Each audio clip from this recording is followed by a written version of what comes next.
আশ্বিনের শারদ প্রাতে বেজে উঠেছে আলোকমঞ্জিত।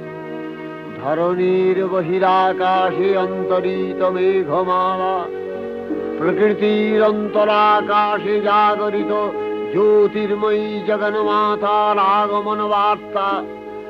আনন্দময়ী মহামায়ার পদধ্বনি অসীম ছন্দে বেজে উঠে রূপলোক ও রসলোকে আনে নবভাব মাধুরীর সঞ্জীবন।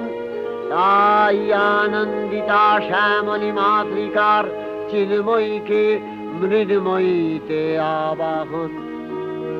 আজ চিৎশক্তি রূপিণী বিশ্বজননীর শারদশ্রী বিমণ্ডিতা প্রতিমা মন্দিরে মন্দিরে ধ্যান বোধিতা।